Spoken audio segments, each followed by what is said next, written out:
I've been able to reconnect with like a family that I was friends with in high school, and they've kind of taken me in as their own daughter. Like, I had them to go to. It was hard to like not have my own family. Yeah. And then to hear other people talking about their trials and say, well, my parents were my rock. Like, they were there for me. And I was like, man. Wouldn't it be nice? Hey guys, how's it going? Welcome back to my YouTube channel. So today we've actually got something a little bit exciting. I haven't spoken about the 8 passengers in so long. I mean, 8 passengers are no more. They haven't been for ages. But this is quite interesting because this is the very first time that any of the kids have actually got on and spoken directly about what has gone on, what has happened, how they feel, what their childhood was like. I mean, just a bit of anything. Basically, Shari, who is Ruby Franke's eldest daughter, went onto a podcast called Into the Light. It's quite a religious podcast. They talk about quite a lot of different types of things to do with faith. It's not really my cup of tea because I'm not particularly very religious, but I can understand why people would quite like that. And since we know that they are quite a religious family, she went on and she gave a little bit of insight into her own faith, about her upbringing and just all the little bits that went into it. And I will say that she comes across as just the most sweetest, extremely intelligent, like highly intelligent girl. She's 20 and I almost didn't believe it at first because she speaks very eloquently and she comes across as just an absolute sweetheart, I will be completely honest. But it was a really, really interesting podcast. There were definitely some bits where made me question just how much did their parents put them through when they were younger. And then obviously there's quite a lot to do with their religious upbringing stuff, which I'm not particularly very familiar with. But I just want to break down just some little bits that she was saying. All in all, I was listening to this on my dog walk. It's nearly an hour long.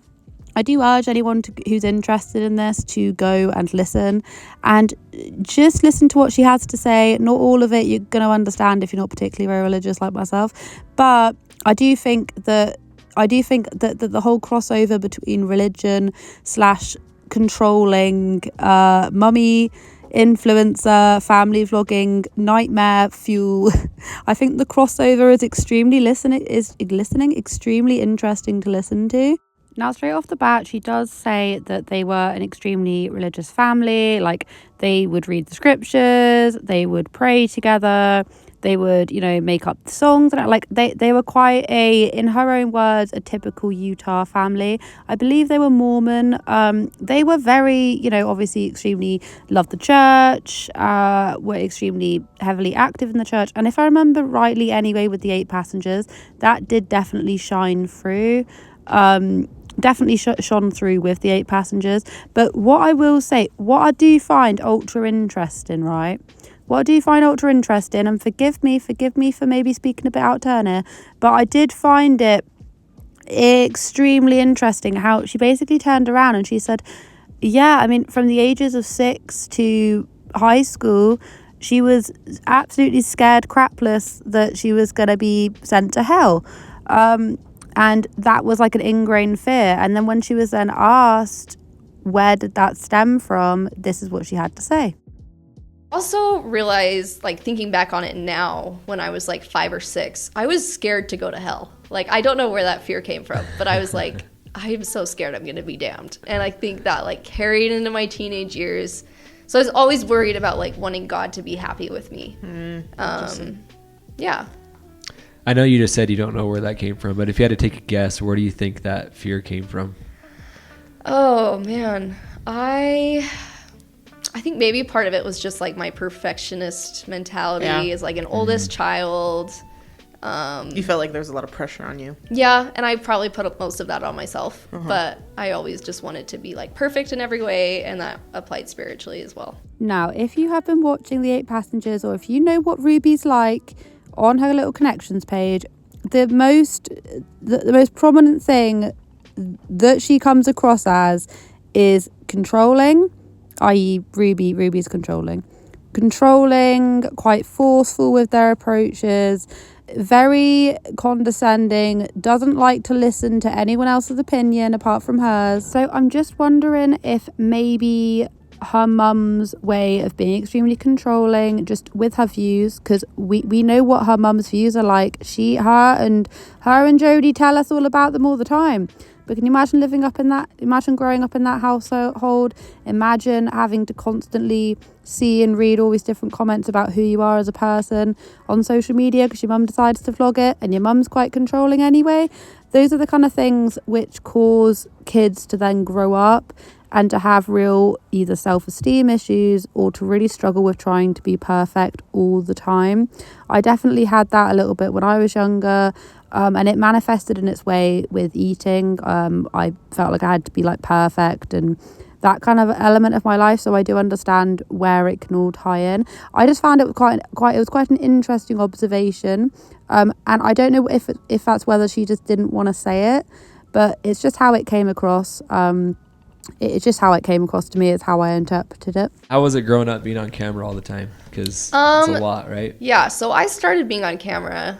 I should remember the exact age. I was like 12, maybe 13-ish. Yeah. I thought it was strange at first, honestly. I was like, this is weird. Like, we take a camera with us everywhere. And oh, was that like legit? yeah, like we took a camera when we'd go on vacations. We'd film going to the store. We'd just like always kind of film everything.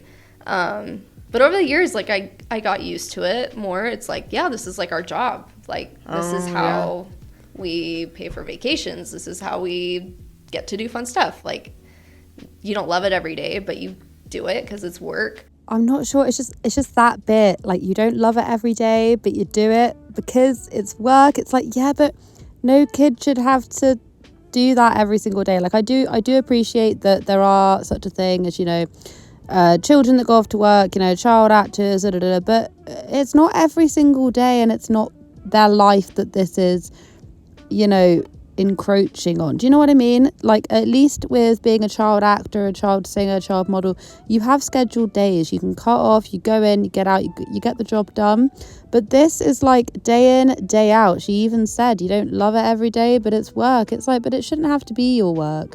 It's just the way that she can look back on it in a very retrospective way, that I think if that had happened to me, I would be absolutely furious. She does go on to say that she's found it quite difficult, and she really did struggle because she would read the comments and there would be a lot of anti-Mormon, anti-religious comments, people saying that she needs to get a life, and picking apart who she was. And if she's saying that she was a preteen when all of this started going on, and to then have strangers, like adults on the internet, fighting and arguing and calling you names and all of this. And I'm not joking, she literally turns around and she says that she's only now just starting to break the cycle of reading all these comments about her.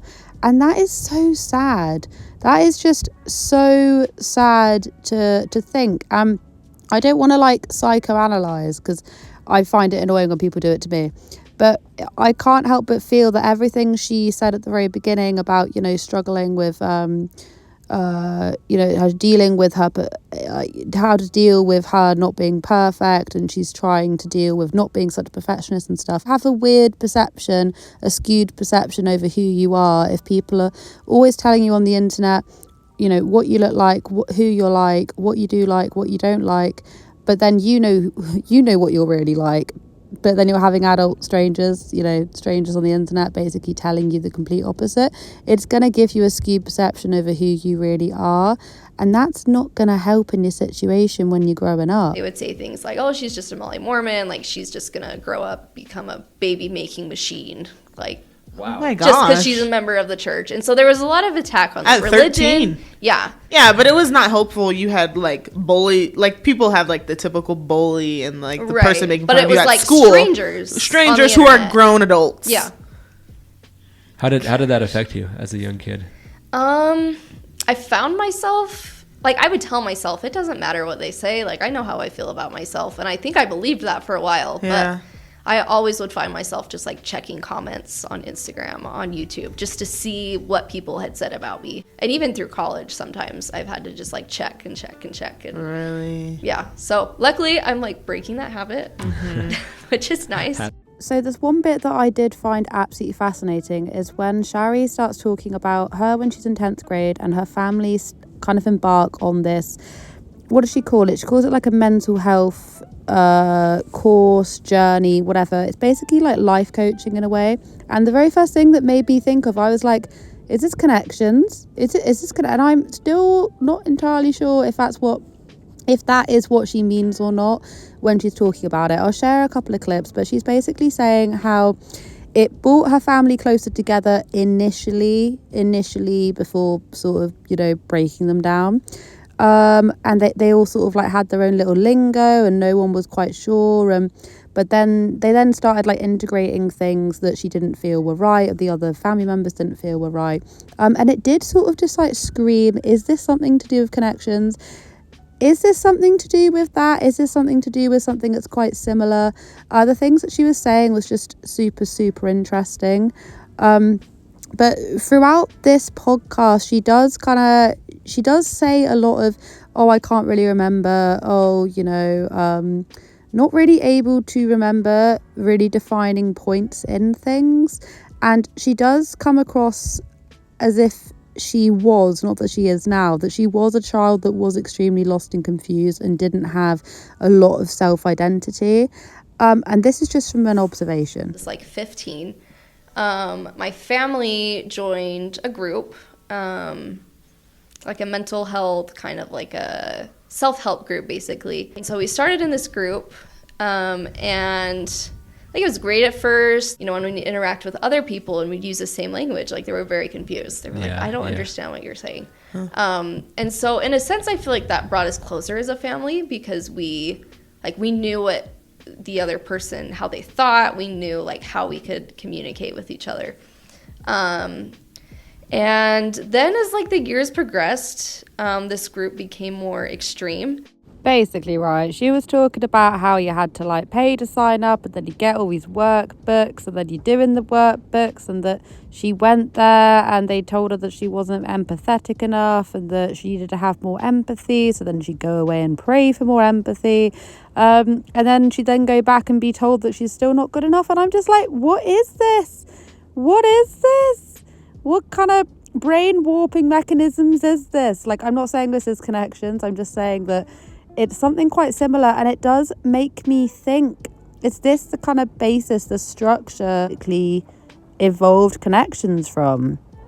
She does say that she got out of it, but it does sound very cult-like to me. I won't lie, this is like so far contrast from the way I was brought up that when I was listening to this podcast, I was like, poor girl, like absolute poor girl. I cannot imagine anything like this. I mean, it's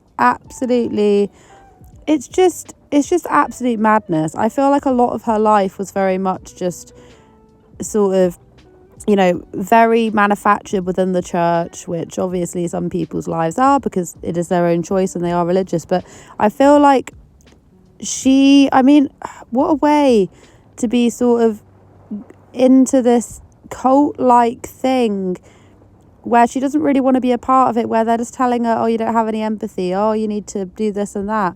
To a child, it doesn't really sit right with me, to be honest. I mean, high school is like a bubble within a bubble within a bubble. And then I broke out of one of those bubbles when I came to BYU. Still in some bubbles, but less.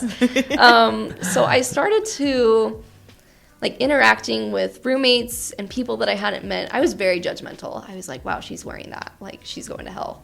Wow, she's wearing that. God's so mad at her. So, like, I was still very, like, judgmental about people like that. And I would take religion classes, and they would talk about, you know, God is so gracious and kind. And I'd say, well, they've got it wrong. They're, like, critical about the world.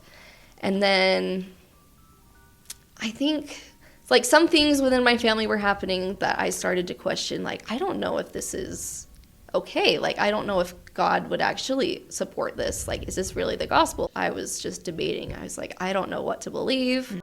Shari basically goes on to say that she was stuck in a really hard situation because she didn't want to feel like she was dishonoring her family because they all wanted to follow this like self-help way of living, like this whole new religious way of being. Because she won't say exactly what it is, she just says it's a sort of mental health life coach situation. It sounds a bit like connections, I will say. She won't put an exact name to it, so that is sort of what I'm imagining. And she does say that whenever, she couldn't hide it anymore, she would go back home, she'd leave and feel spiritually drained. And it does just sound like she'd had enough. All of this very much sounds as if she finally went off to college. She finally got away from the nest. You know what I mean? She was living on her own. She finally got away. And she could actually see that there was a whole new life outside of Ruby's very closed off way of thinking. That this is just my own opinion, all right? But this is how it's coming across, and this is actually what a lot of people predicted would happen to the elder kids. They'd realize that there is a life outside of what's going on, and she thought, no, I don't want to do this anymore. And good for her. Like, she does sound ultra happy and content with the way that her life now is. It sounds like she very much was stuck in a bubble and sort of groomed into this bubble for so long that it's like a relief. It feels so nice to hear that she's actually happy. Once I was doubting, whenever I'd go home, it was like, oh, we use this language, we talk about things like this. And then I noticed, like, when I would leave my family, like, I would just feel like spiritually drained. Like, I just wouldn't feel great. Shari does also go on to say, apologies for the rain, by the way, it is raining outside, I cannot stop it. She does actually go on to say that, just highlighting more of the fact that there has been a split in the family and that she has distanced herself. She does say that there wasn't really like a pivotal moment where she went, I'm leaving. It just happened because there was a series of things that happened. She doesn't go into a lot of detail, but just based off of what I've heard and what we've all heard just on this podcast alone, it does sound like, I feel like she has already given away sort of key reasonings as to why there was a family split, and it goes a lot deeper than they were just a family channel. They just exploited their children. It goes so much deeper than that, and I hope everyone else can like at least hear that as well. Because I thought that she was going to come on, and I thought she was going to come on and say, well, my life was difficult because we were filmed and it was very, very close-knit. But actually, all the reasonings that she had given very sussily was because of the very strict upbringing and the sort of lifestyle coaching that started occurring, and she wasn't okay with it. And then there were other things that we're not privy to knowing. But she does also say something that really was quite sad, that it did make me quite sad, and this is what she had to say. For me, looking back, like, God placed some people in my life, like really good mentors, that were able to help me through it. Really good bishops have been amazing. Been able to reconnect with like a family that I was friends with in high school, and they've kind of taken me in as their own daughter. And so like I had like, I felt like I had them to go to. It was hard to like not have my own family. And then to hear other people talking about their trials and say, well, my parents were my rock, like they were there for me. And I was like, man, wouldn't it be nice? I'm just so confused as to why Ruby has decided to stay on this journey, to like literally choose this movement, this whatever she's choosing over her own daughter. Like I do honestly wonder how she genuinely feels about this whole thing, because she has just stayed so radio silent about the sort of splitting up of the whole family, swept it underneath the rug, that even her 20-year-old daughter is literally coming out and making peace with it and things. And it does make me, like, my heart aches for her, like, not to have your mum who is going to be present enough to like listen and understand, because they're so caught up in whatever they're doing. I'm assuming the family who she's talking about is Ruby's sister, who is also on YouTube as well. Either way, this was such a fun, kind of fun. It was an interesting / fun podcast to listen to. Even though obviously I'm not like an aficionado or anything of any of the religious parts, I did think it did give a really, really interesting insight into what's going on. Shari seems like such a sweet, cool girl, and I wish nothing but the best for her. It's nice that she's actually able to take a step back. She says that she's been going to therapy and things just to deal with what's happened, and yeah, I just wish her the best, and I just hope that whatever Ruby is going through and whatever she's like been putting her family through in terms of all these different things that she's trying to embark on, I think maybe she should just take a step back, think about what it's been doing to the family, and reassess, like, is it that important that it's gonna get in the way with like you and your kids? I don't get it personally. Just like as a mum, I don't really understand it. But hey, maybe that's just me. Anyway, have a wonderful day wherever you guys are in this world. Take care of each other, take care of yourselves, and I'll catch up with you guys in the next video.